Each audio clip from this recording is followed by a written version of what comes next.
everyone, welcome back to Anyone Can Cook with Lauren. I am Lauren, and today we're going to be making a personal sized pizza. So this is about a 12-inch pizza. That's kind of what I classify as personal size. So I have here some dough that I got from the store pre-made, and I just cut it in half, so I still have the other half to have another time.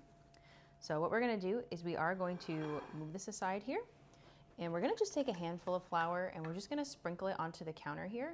So any kind of clean counter surface will do. You're just going to sprinkle that on, move it around a little bit.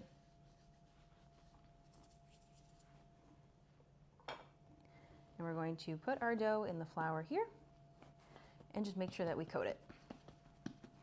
So I did take the dough out ahead of time to let it warm up to room temperature, because you see it's nice and flexible that way. And it's not really fighting back, trying to spring back to its original size much. And that's kind of what you want, because if the dough is too cold, it's going to be really hard to stretch and roll out. So we will use a rolling pin to help out in a little bit. But first I'm going to try and stretch it as best as I can just using my hands. So first I like to kind of just move it in a circle and just give it a good stretch. You know, that way we can get it as big as possible just by hand first. Okay. You'll see the little bubbles from it being warm. You can pop those. And once you have it stretched a little bit, I like to try this technique. It's a little bit more advanced, taking your fists underneath the dough.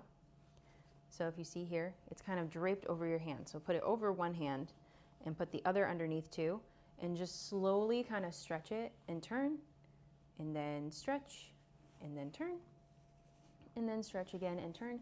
And if it looks like it's getting too thin in a couple of spots, you can kind of just use your fingers to stretch it instead of your whole knuckle. And you can also look underneath too and see where it kind of might be getting thin if you hold it up to the light. And if you make any holes, don't worry, you can just pinch the dough back together and close those up. So you can always slap it back on the counter here. Make sure the flour is down so it doesn't stick. And see how big it's getting. It will want to bounce back when you put it on the counter again. So you can always put it down and kind of spread it out with your fingers and try and stretch it on the counter with your fingers too. Pick it up and try and stretch it out a little bit more. It can take a little bit of time, but you'll see that it's starting to get bigger and bigger, and you want to grab towards where the crust will be, because that's all the excess dough. That's going to be all of your slack here to help get that stretched out. Okay. All right. So for the rest of this, I'm going to grab my rolling pin to kind of help us get that spread out so it stops wanting to spring back. But any kind of rolling pin you have, even a very heavy glass will do, as long as you don't break it. You just want to be careful rolling it out. So I am going to go ahead and we're going to get our rolling pin out. All right, so I got my rolling pin here. And see, just French rolling pin, cylinder of wood. That's all you need. So I'm going to go ahead and roll this in. Move my plate first so we don't break anything. And I'm going to move it in one direction first. Roll it out. And then flip and roll it the opposite way. And now while you're doing this, you want to preheat your oven. So I have the oven preheated to 415, and I also have my pan in the oven while it's heating. That's kind of an important part of this whole process, because it's going to make the crust on the bottom nice and firm. So your pizza is not going to be floppy when it comes out of the oven.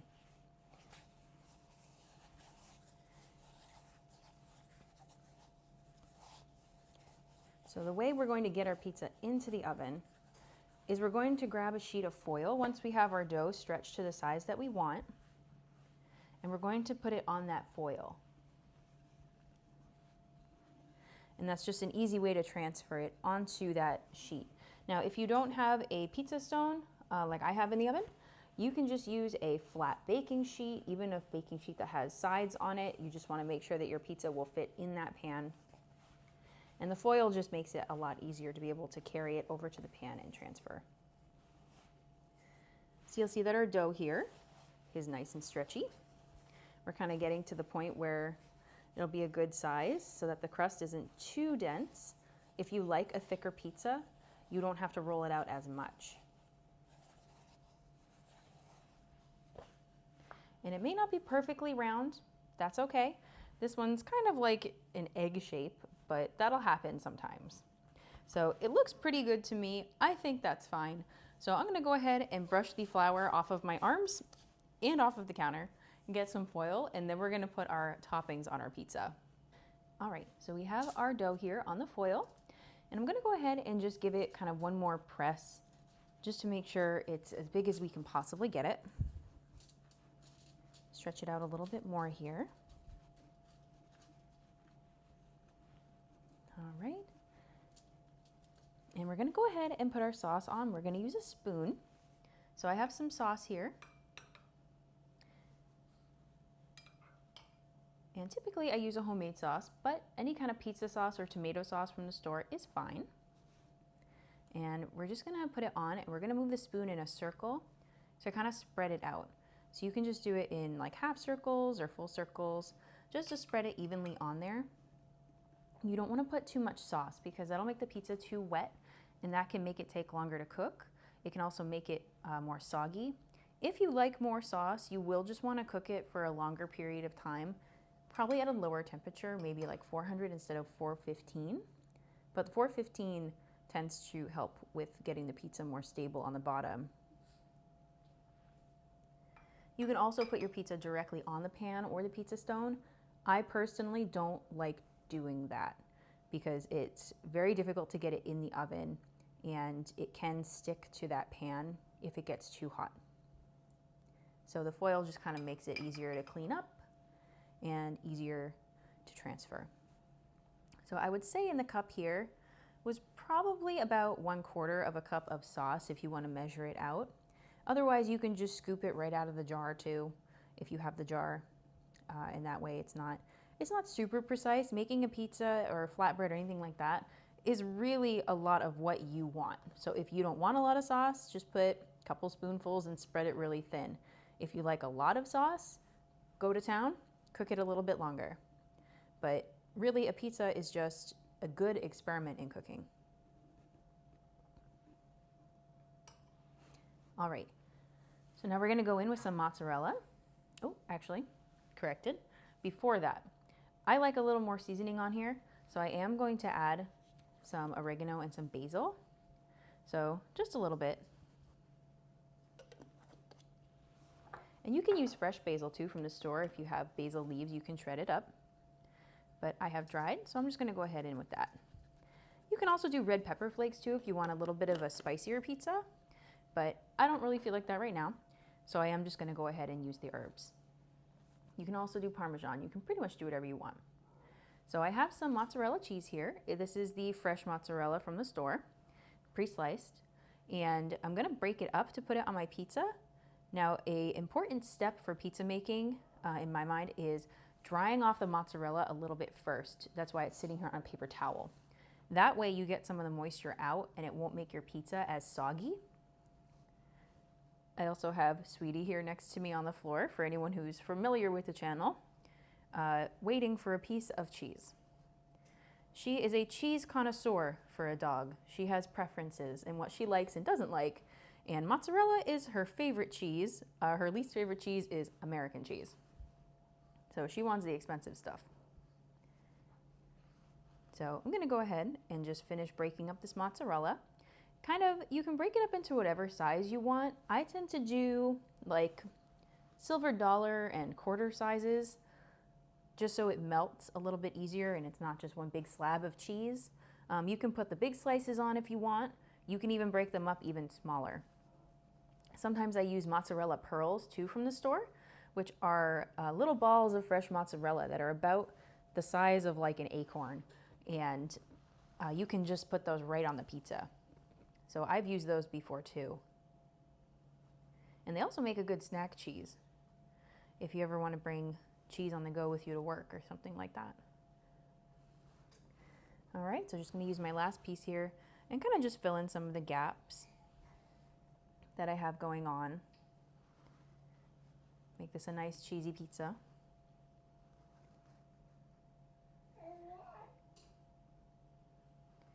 All right, and then I do have a special piece here just for Sweetie.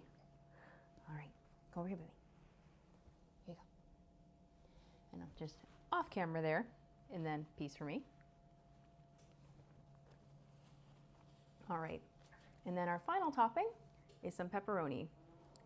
So we're gonna go ahead and just evenly put this on the pizza. When it comes to this part, you can use olives, you can use sausage, pretty much anything you want. Once you have the sauce and the cheese base, you're good to go. And you don't even have to use a tomato-based sauce. You can do like an Alfredo sauce too, or a white sauce, pesto. You can basically just use whatever you think you're gonna like. Because that's kind of how we, find things out for ourselves. Oh, it looks like I'm a little short on a pepperoni, so I'm just gonna spread these out a little bit more. There we go. All right, so we are all set to put this in the oven. So I am gonna get this in there, and then we are gonna check on it in a little bit. You probably wanna give it about 12 to 15 minutes to cook. I would say about part of the way through, take a paper towel, dab some of the moisture from the cheese off of the pizza, because it is gonna start to pool up as that moisture comes out of the mozzarella. But we're gonna go ahead and put this in, and we'll check on it in a little bit.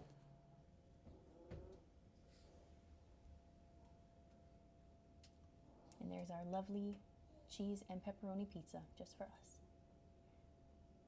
See you later, pizza. I'm gonna check on you in a bit. All right, so we have a few minutes left on our pizza here. So let's see how we're doing. Oh, it looks amazing. You can see that liquid pooling up from the mozzarella. So I am gonna take some paper towel, and I am just gonna lightly dab some of the liquid out. All right, we're gonna let this finish up here and then see how we did. All right, we have our finished pizza here, and it looks amazing. You can see all the nice melty cheese in there, pepperoni, cooked perfectly. So we're gonna let it cool a little bit here on the stone, let that crust firm up on the bottom, let the cheese firm up, cool down just enough for us to cut it so it's not super runny. And then we're gonna go ahead and we're gonna do our taste test. All right, so here we have a piece of our finished pizza. You can see here, cheese is nice and melty, pepperonis are nice and cooked. The crust is a little bit crunchy, but not too overcooked. So we're gonna go ahead and have a taste here. And you can see the bottom of our pizza is fairly firm. Middle is a little bit still moist, but that's because it was a little bit thin. So we're gonna go ahead and we're gonna test this out. Yeah, that's really good. Homemade pizza is one of the best things you can make, and it is really easy. So if you're having like friends over or family for dinner, or if you just want to do something for yourself, you can always get fresh dough at the store. Sometimes they even have it pre-rolled flat for you. And then you can just make a homemade pizza and have those leftovers on hand as well. So thanks for tuning in. As always, the recipe and the instructions will be in the description below. And comment your favorite pizza topping. See what you guys like. And as always, this has been Anyone Can Cook. And remember, anyone can cook.